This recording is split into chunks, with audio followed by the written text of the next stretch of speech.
नमस्कार साथियों।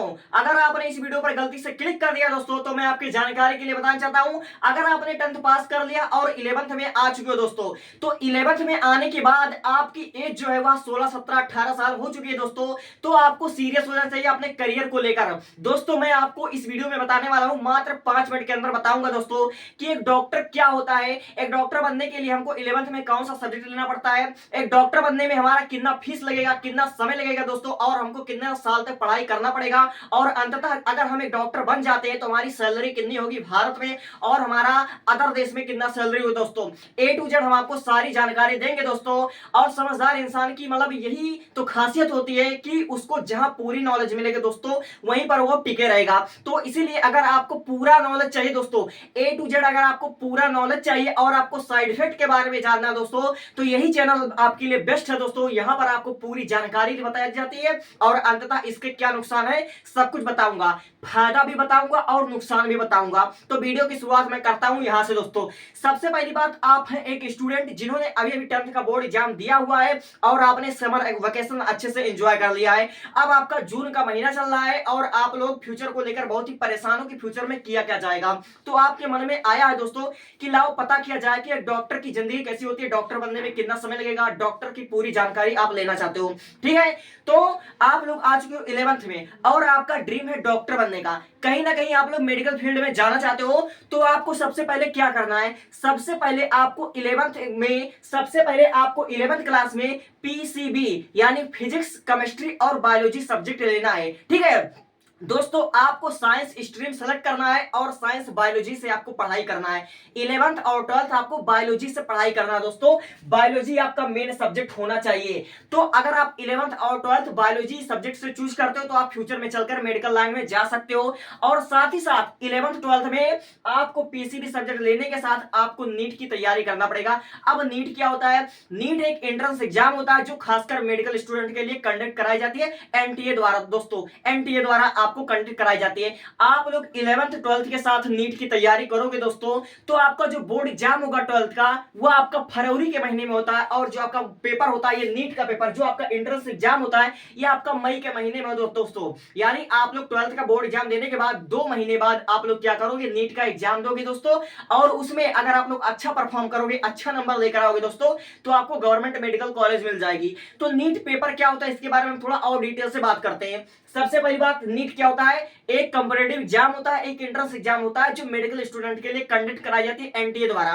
तो नीट में कैसे कैसे क्वेश्चन पूछे जाते हैं, नीट में आपका मेन 3 सब्जेक्ट होता है। एक हमारा होता है फिजिक्स, एक होता है हमारा केमिस्ट्री, एक होता है बायोलॉजी। टोटल आपको 180 क्वेश्चन इसमें पूछे जाते हैं। 180 क्वेश्चन इसमें पूछे जाते हैं और आपको 3 घंटे का टाइम यानी कि आपको 180 मिनट मिलता है। यानी 1 मिनट में आपको एक क्वेश्चन सॉल्व करना होता है और ये आपका मल्टीपल टाइप क्वेश्चन होता है, आपको गोला फुलफिल करना पड़ता है। ठीक है, 180 क्वेश्चन होता है, 3 घंटे का टाइम मिलता है और 720 नंबर का होता है। ये जो नीट का एग्जाम होता है ये हमारा 720 नंबर का होता है दोस्तों।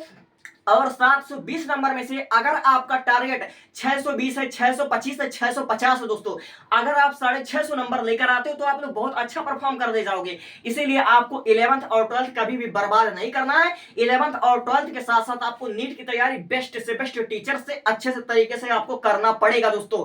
अगर डॉक्टर बनने का सपना है और पहली बार में ही बनना चाहते हो तो ठीक है, तो आपको क्या करना है, अपना टारगेट रखना है 625 प्लस। तो अगर आप 720 नंबर में से 625 प्लस लेकर आते हो दोस्तों, तो आपको एक गवर्नमेंट मेडिकल कॉलेज मिल जाएगा। गवर्नमेंट मेडिकल कॉलेज बोले तो आपको एम्स दिल्ली मिल सकता है। अगर 650 नंबर से ज्यादा लेकर आओगे आपको गवर्नमेंट कॉलेज मिल सकता है, यानी आपको एम्स कॉलेज मिल जाएगा। कहीं भी अगर आपको एम्स कॉलेज मिल जाएगा, गवर्नमेंट कॉलेज मिल जाएगा, तो वहां से आप लोग करोगे एमबीबीएस की पढ़ाई। एमबीबीएस क्या होती है, एमबीबीएस एक डॉक्टर की डिग्री होती है दोस्तों जो कि 5.5 साल की होती है। 5.5 साल की डिग्री होती है। तो आप लोग इसको कर लोगे और इसको करने के बाद आपके नाम के आगे डॉक्टर लग जाएगा। जैसे आपका नाम है प्रिया तो आपका नाम हो जाएगा डॉक्टर प्रिया, आपका नाम है वंश तो आपका हो जाएगा डॉक्टर वंश। ठीक है, आपके नाम के आगे डॉक्टर लग जाएगा। ठीक है, अब क्या करोगे, और आप लोग समझ लीजिए ऊपर मतलब और ऊपर की पढ़ाई करना चाहते हो, जैसे आप एक स्पेशलिस्ट बनना चाहते हो, आप एक विशेषज्ञ बनना चाहते हो, जैसे जैसे कार्डियोलॉजिस्ट बनना चाहते हो, न्यूरोसर्जन बनना चाहते हो, ठीक है, आप लोग ब्रेन का डॉक्टर बनना चाहते हो, तो उसके लिए क्या करना पड़ेगा, उसके लिए आपको एमबीबीएस करने के बाद 5.5 साल की पढ़ाई करने के बाद आपको एक और entrance exam NEET PG exam देना पड़ेगा। ठीक है, नीट पीजी एक एंट्रेंस एग्जाम क्वालिफाई करोगे, फिर उसके बाद आप 3 साल का एमडी या एमएस करोगे। ये आपका 3 साल का होता है। एमडी या एमएस क्या होता है, मास्टर ऑफ मेडिसिन या मास्टर ऑफ सर्जरी होता है। ये 3 साल की डिग्री होती है। अब 3 साल की डिग्री करने के बाद आप लोग क्या करोगे, सुपर स्पेशलिस्ट करोगे किसी भी मतलब फील्ड से। जैसे कोई कार्डियोलॉजिस्ट बनेगा, कोई न्यूरोसर्जन बनेगा, कोई हड्डी का डॉक्टर बनेगा, कोई नस का डॉक्टर बनेगा, कोई किस चीज का डॉक्टर बनेगा, तो आप लोग क्या करोगे, यहां से स्पेशलिस्ट करोगे। तो यानी एक डॉक्टर बनने के लिए आपको 5.5 साल का एमबीबीएस, 3 साल का एमडी एमएस, 8.5 साल और 2 साल का ये 10.5 साल है। यानी आपको एक अच्छा, एक कुशल, एक सबसे बड़ा डॉक्टर बनने के लिए 10.5 साल से आपको 12 साल लग जाएंगे दोस्तों। तो ये हमने सीधा सीधा बता दिया कि एक डॉक्टर कैसे बना जाता है। लेकिन अब यहाँ पर हम बताते हैं फीस के बारे में। दोस्तों आपको फीस जानना बहुत जरूरी है कि दोस्तों, क्योंकि जो मेडिकल की पढ़ाई होती है दोस्तों, जो डॉक्टरी की पढ़ाई होती है, यह इतनी सस्ती नहीं होती है। यह स्ट्रगल इतना आसान नहीं होता है, इनका जीवन संघर्ष से भरा होता है। सबसे पहली बात मैं बात करता हूं नीट में। आप 11th में आ चुके हो। अब बहुत से बच्चों के मन में डाउट हुआ कि हम नीट की तैयारी कैसे करें। बहुत से बच्चे ऑनलाइन बैच लेकर तैयारी करेंगे और बहुत से बच्चे जिनके पास पैसा होगा वो ऑफलाइन तैयारी करोगे। तो जो बच्चे ऑनलाइन तैयारी करोगे, मतलब ऑनलाइन बैच परचेज करके अगर तैयारी करोगे घर बैठे, तो आपका ऑनलाइन तैयारी करने में 8 से 10 हजार रुपया लग जाएगा। 11, 12 प्लस नीट आपका 8-10 हजार रुपए में आप लोग ऑनलाइन तैयारी कर सकते हो नीट की।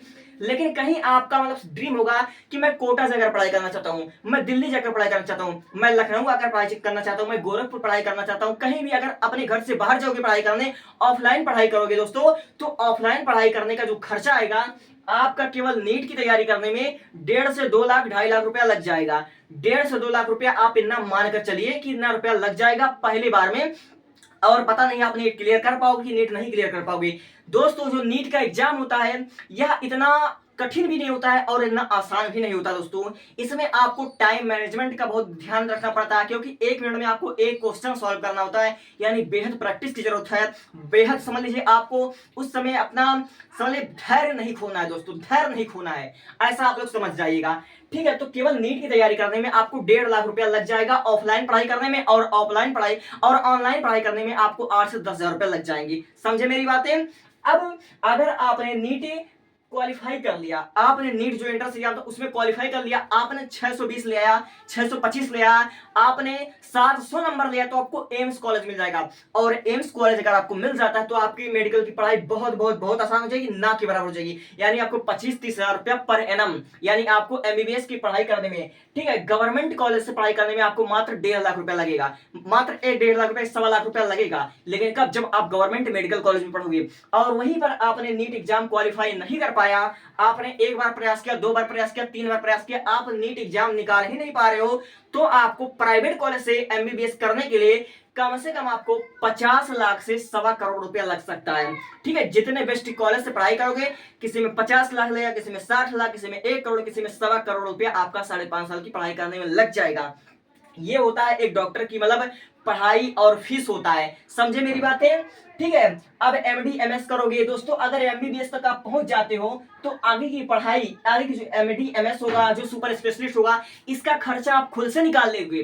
क्योंकि जो एमबीबीएस करोगे, एमबीबीएस जब करोगे तो 5.5 साल की जो डिग्री होती है, 5.5 साल में आपको 4.5 साल तो आपको पढ़ाई करना पड़ता है, और 1 साल आपका होता है इंटर्नशिप, यानी कि आपका 1 साल प्रैक्टिस होता है। और 1 साल से समझ लीजिए आप लोग 4.5 साल की पढ़ाई करने के बाद कुछ पैसा कमाने लगोगे, जैसे 20,000 रुपया, 25,000 रुपया महीना आप लोग कमाने लगोगे। एमबीबीएस करके ही आप लोग 4.5 साल में ही कुछ पैसा अर्न करने लगोगे, तो आपकी आगे की पढ़ाई थोड़ा आसान हो सकती है। क्यों? क्योंकि आप लोग खुद समझिए आत्मनिर्भर बन जाओगे, क्योंकि खुद से कुछ कमाने लगोगे। समझे मेरी बात। अब आते हैं हम अंततः सैलरी पर। सैलरी कितना होता है। अगर आपने नॉर्मल एमबीबीएस कर रखा है तो भारत में एमबीबीएस डॉक्टर की जो सैलरी होती है, मैं बात कर दूं, अगर कहीं आप जॉब करोगे तो 35,000, 40,000, 50,000 रुपए सैलरी होती है एक एमबीबीएस डॉक्टर की। खुद का क्लिनिक खोलोगे, अच्छा चल गया तो आपका 1 लाख 1.5 लाख रुपया हो सकता है। ठीक है, और मैं बात कर लूं, अगर आप सुपर स्पेशलिस्ट, जैसे आप लोग कार्डियोलॉजिस्ट हो गए, आप हृदय के डॉक्टर हो गए, आप कोई भी किसी ब्रांच से आपने मतलब डॉक्टरी कर रखा, आपने स्पेशलिस्ट कर रखा, तो आपका जो सैलरी हुआ 1.5 लाख रुपया हो सकता है, 1.25 लाख रुपया हो सकता है। ठीक है, आपका 1.25-2 लाख रुपया हो सकता है। जितने अच्छे डॉक्टर रहोगे, जितना जितना आपके पास फेम होगा, जितना फेमस रहोगे, जितने अच्छे डॉक्टर रहोगे, उतनी ज्यादा तुम्हारी कमाई होगी। समझे मेरी बातें? तो आई होप कि आपको सारी चीजें समझ में आ गई होगी। अब मैं बात करता हूँ साइड इफेक्ट के बारे में। एक डॉक्टर बनने का साइड इफेक्ट क्या होता है? एक डॉक्टर बनने का साइड इफेक्ट ये होता है कि इसमें आपको बहुत बहुत बहुत धैर्य रखने की जरूरत है, क्योंकि ये सफर बहुत लंबा है। ये सफर 1 साल का नहीं, 2 साल का नहीं है, ये सफर आपका 10-12 साल का है। 10-12 साल का है, समझ लीजिए आपको 12 साल वनवास जाना पड़ेगा। ठीक है, तो इस ये होता है स्ट्रगल। सबसे पहली बात तो इसमें टाइम बहुत लगता है, और दूसरी बात इसमें पैसा भी बहुत लगता है। इसमें बहुत बहुत बहुत धैर्य की जरूरत होती है। और तीसरी बात, बहुत से बच्चे मतलब आधे रास्ते में छोड़ देते हैं या फिर भटक जाते हैं कि मुझे अब ये नहीं करना, ये मेरे बस की बात नहीं है। क्योंकि इतना मेहनत करना, इतना डेडिकेशन करना हर किसी की बस की बात नहीं है। ठीक है, यूं नहीं भगवान का दर्जा दिया जाता है डॉक्टर्स को। डॉक्टर्स उतना त्याग करते हैं, उतना बलिदान करते हैं, उतना सेक्रीफाइस करते हैं, तब जाकर उनको यह दर्जा प्राप्त होता है। इसलिए मैं यही कहना चाहूंगा, अगर आपने ये ड्रीम देखा है, अगर आपने कहीं ना कहीं डॉक्टर बनने का सपना सजा रखा है, तो आपको भी मतलब ये रिस्पेक्ट मिलेगा। और जो रिस्पेक्ट डॉक्टर्स को मिल सकता है, ठीक है, वह किसी भी स्ट्रीम में, किसी भी फील्ड में आपको नहीं मिलेगा। ठीक है, डॉक्टर बिकॉम अ गॉड। ठीक है, thank you, thanks for watching.